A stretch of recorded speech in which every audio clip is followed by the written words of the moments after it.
Institute of Human Virology in Nigeria is celebrating 20 years of excellence in public health implementation, capacity building and research.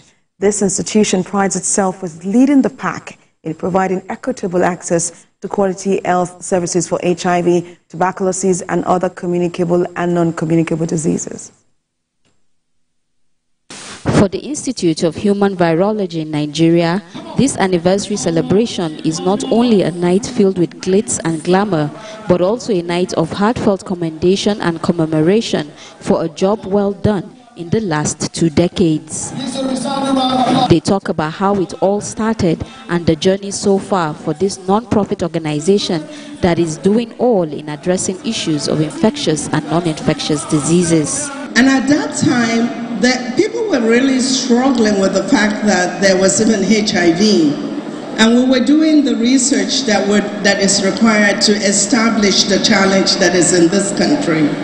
Now, a child that was born with HIV when we started, a number of them now are ready to get married. They are doing well. They would have not been alive.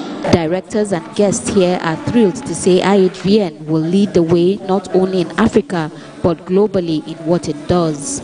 We are just starting. The sky is the limit, and all that we do will be to protect the health of Nigeria and enhance access to equitable health care in Nigeria. Today is also not to look back at what has happened, but to look forward.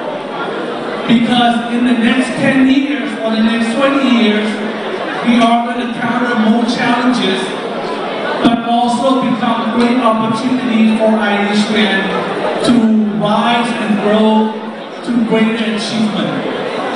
It takes a lot of energy. It takes a lot of forbearance. It takes a lot of strength, determination, but more importantly, purposefulness for what we are witnessing today to have been achieved. I would say that they haven't seen anything yet. It has taken us 20 years to get to this level, and what we are going to achieve in the next 20 years will be phenomenal, will be remarkable. And we already started laying the foundation. You can hear what the chairman said. In the next 20 years, we are going to go continental. When it comes to providing Nigerians with the best quality in healthcare services, IHVN says this is just the beginning. We are going to ensure that we provide to the people of Nigeria what they deserve, and that is high quality health. For staff, families and friends here tonight, it is a day to look back at the last 20 years and also look forward to the next 20. The Minister of Arts, Culture and Creative Economy says Nigeria is ready to define Africa's narrative through the creative industry. Hannatu Musawa made this known at the 2024 CANEX weekend in Algeria. We have details in this report. This is one of the array of beautifully packaged performances by Nigerian creatives at the 2024 CANEX weekend in Algiers, Algeria. It is a celebration of the creative and cultural industries across the African continent at the Creative African Nexus program, CANEX Weekend. The Minister of Arts, Culture and Creative Economy at the festival spoke about the beauty and prospect of the Nigerian creative industry.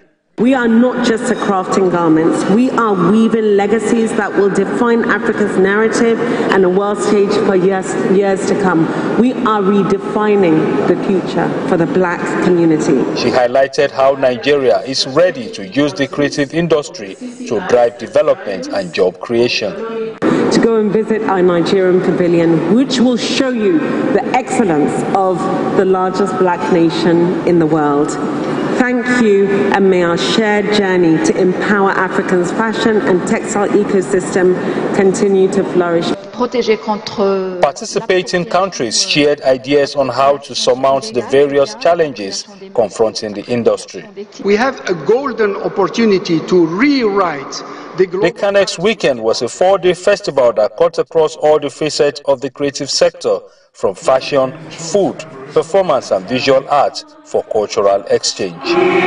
Ola Awakon, TVC News.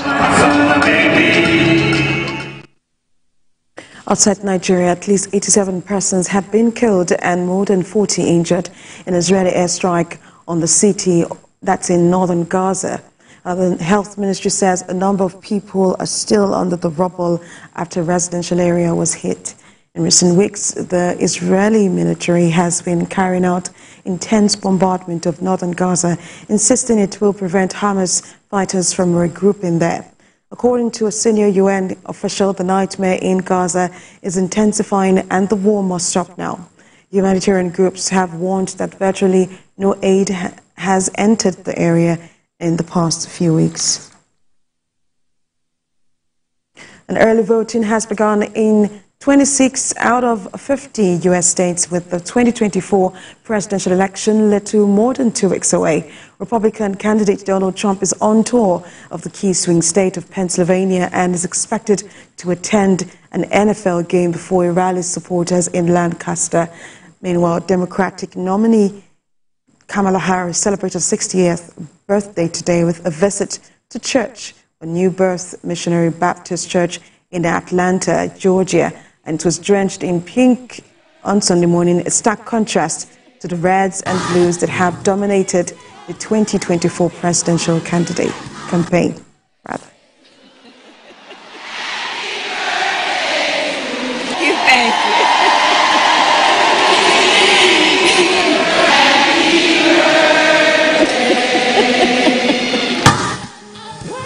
Sports news now. Kusimano Yellow House have emerged champions of the 32nd annual Inter-House Sports competition of St. Francis Catholic Secondary School, Idimu, Lagos.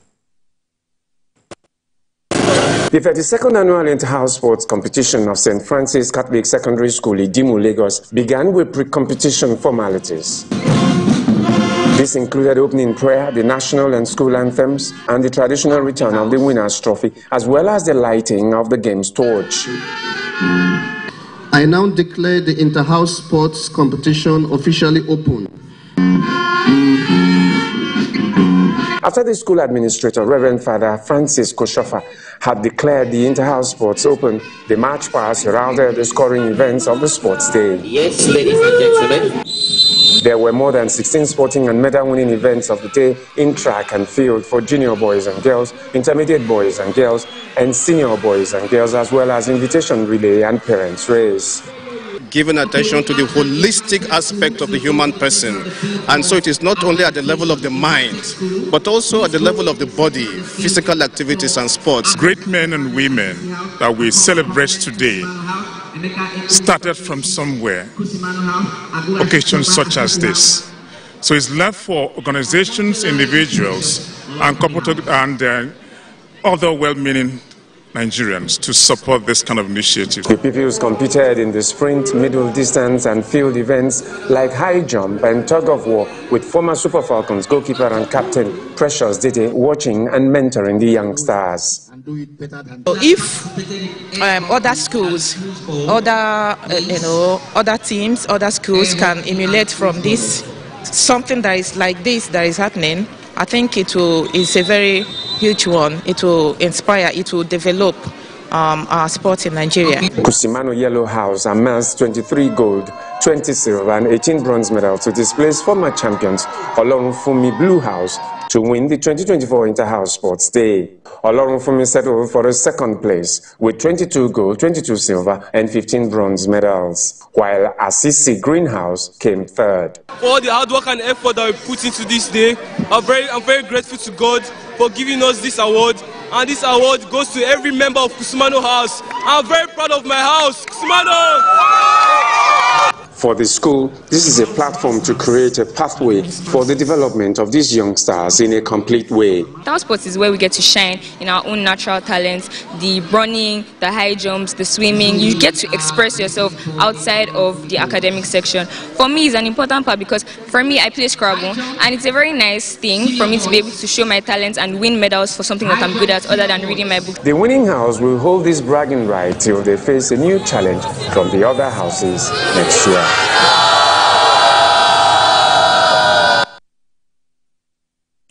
prominent Libyan football official Abu Hadima has called for tough sanctions on the Libyan Football Federation officials responsible for the crisis that engulfed the suspended Libya-Nigeria Africa Cup of Nations qualifying match. Hadima, a former president of the Al-Dara club, asked for the dismissal and prosecution of those responsible for the crisis. Nigerian delegation to the botched match was held up for close to 20 hours at an abandoned Labrak airport where their aircraft, already on descent, was dangerously diverted to. The Nigerians were left without food and water for nearly 20 hours, and CAF has already strongly condemned the actions